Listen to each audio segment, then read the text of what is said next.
Hi guys, என் பொண்ணோட பிறந்த நாள் இன்னைக்கு. உங்களுக்கு பொண்ணு கூட இருக்கா, பசங்க மட்டும்தான் நினச்சேன் அப்படின்னு நினைக்கிறீங்களா? எனக்கு வந்து ஆண் பிள்ளைங்க மட்டும்தான், பெண் பிள்ளை இல்லை. என் தங்கச்சியோட பிள்ளையை தான் நான் என் பிள்ளைன்னு சொன்னேன். அவளுக்கு இன்னைக்கு பிறந்த நாள். வருஷம் வருஷம் பிறந்த நாளுக்கு அவளே சொல்லுவோம், அம்மா பிறந்த நாள்னு. பெருசாக நாங்கள் எதுவும் பண்ணதில்லை, விஷ் பண்ணுவேன் அவ்வளோதான். போனது கூட கிடையாது.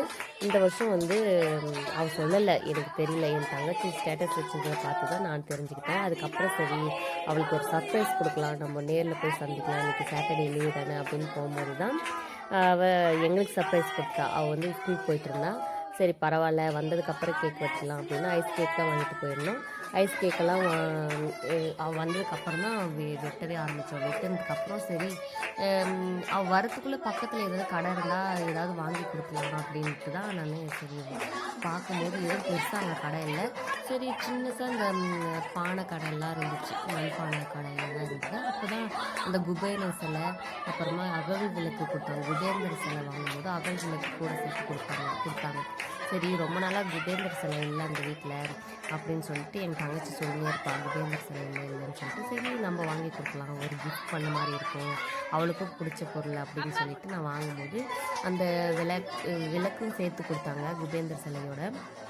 அப்போ தான் சரி, அங்கே பார்சல் பண்ணுறதுக்கும் பெருசாக கிஃப்ட் பாக்ஸ் மாதிரி வாங்கி பார்சல் பண்ணுறதுக்கும் அளவுக்கு அந்த ஏரியா வந்து கடைகள்லாம் இல்லை. சரி ஓகே, நம்ம பிள்ளைங்களே ரஃப் நோட்டு வாங்கி எனக்கு தெரிஞ்ச அளவுக்கு அந்த பேப்பரை வச்சு சுற்றி மடித்து கொடுக்கலாம் அப்படின்னு கொடுத்து ஃபஸ்ட்டு அகல் விளக்கு கொடுத்தேன். அவளுடைய ரியாக்ஷன் பாருங்கள், இதெல்லாம் ஒரு பொருளா அப்படின்ற மாதிரி தூக்கி பின்னாடி வச்சுட்டா.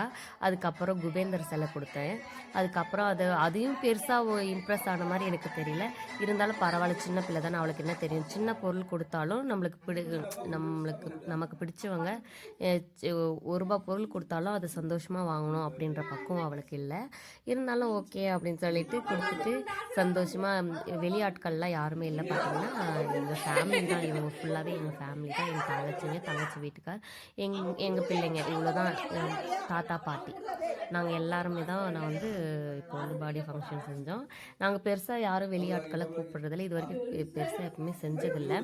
அதுவும் இல்லாமல் இந்த காலத்து பிள்ளைங்க வந்து 1 மாதம் 2 மாதத்துக்கு முன்னாடி இருந்தே எனக்கு பிறந்த நாள் ட்ரெஸ் எடுக்கணும், என் ஃப்ரெண்டுங்களுக்கு அது கொடுக்கணும், இது கொடுக்கணும், சாக்லேட் வாங்கி கொடு, அது கொடு, இது கொடுன்னு அவ்வளோ எல்லாமே தெரிஞ்சு வச்சுருக்காங்க. அப்போல்லாம் எனக்கு பிறந்த நாள் இன்னைக்கு எனக்கு பிறந்த நாள்னு கூட தெரியாது. அந்த நாளில் நான் குளிச்சிருப்பேனா இல்லை நல்ல ட்ரெஸ் போட்டிருக்கேனான்னு கூட எனக்கு தெரியல.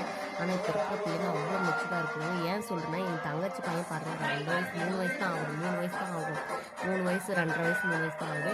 இப்போ வந்து அம்மா எனக்கு பர்த்டே வரப்போது, எனக்கு வந்து கேக் வாங்கிட்டு வா, எனக்கு கிஃப்ட் கொடு, அவனே கேட்குறான் கிஃப்ட் கொடுங்க. அந்த அளவுக்கு வந்து பிள்ளைங்க வந்து அவ்வளோ டேலண்டாக இருக்கிறாங்க. என்ன சொல்கிறது, நாம் வந்து அவ்வளோ விகரம் இல்லாமல் வளர்ந்துருக்கோமோ என்னவோ தெரியல. அதுக்கப்புறம் பர்த்டேலாம் கொண்டாடிட்டு அப்படியே தாத்தா பாட்டி காலெல்லாம் விழுந்து ஆசீர்வாதம் வாங்கினா வளையல அப்படியே மேலாக்க நின்றுட்டு வரோம். அப்பா காலெல்லாம் விழுந்து நாங்கள் இவ்வளோ பெரியவங்களாக ஆகிருக்கோம், அப்பா காலில் அம்மா காலெல்லாம் விழுந்து ஆசீர்வாதம் வாங்குறோம். ஆனால் இவளுக்கு கூச்சம்.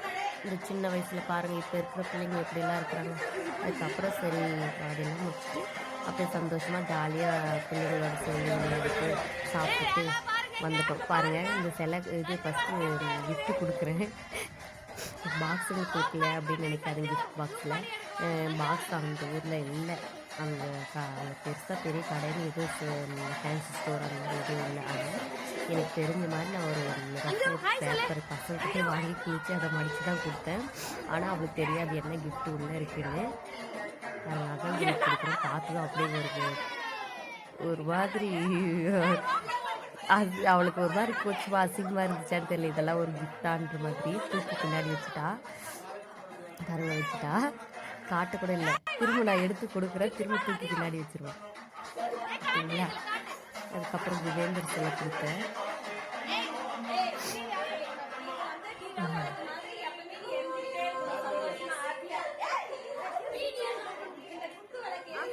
அதுக்கும் பெருசாக ரியாக்ஷன் வந்த மாதிரி எனக்கு தெரியல. அதுக்கப்புறம் ஓகே, அவளுக்கு சின்ன பிள்ளை, அவளுக்கு தெரியாது அப்படின்னு சொல்லிட்டு நான் எடுத்துட்டேன்.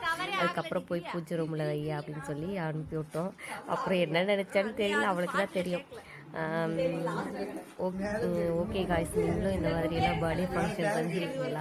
பெருசாக நாங்கள் செஞ்சதில்லை. எங்கள் ஃபேமிலி மட்டும் தான், தாத்தா பாட்டி அப்பா அம்மா சித்தி சித்தப்பா பெரியப்பா பெரியம்மா எல்லாம் அண்ணன் தம்பிங்க, இவ்வளோதான்.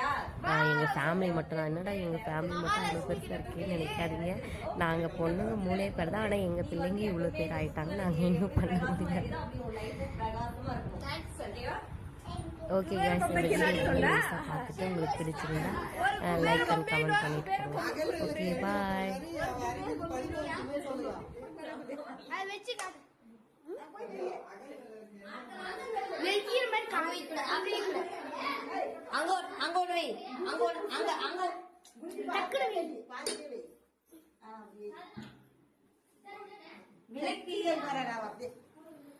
அவங்களுக்கு வந்து விளக்க பார்த்ததுமே டென்ஷன் ஆயிட்டா.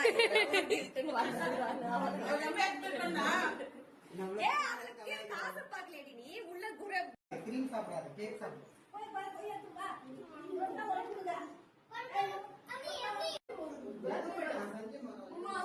அவளே சாப்பிட்டுக்குவா. அவளே பர்த்டேகள் அவளே சாப்பிட்டுக்குவா.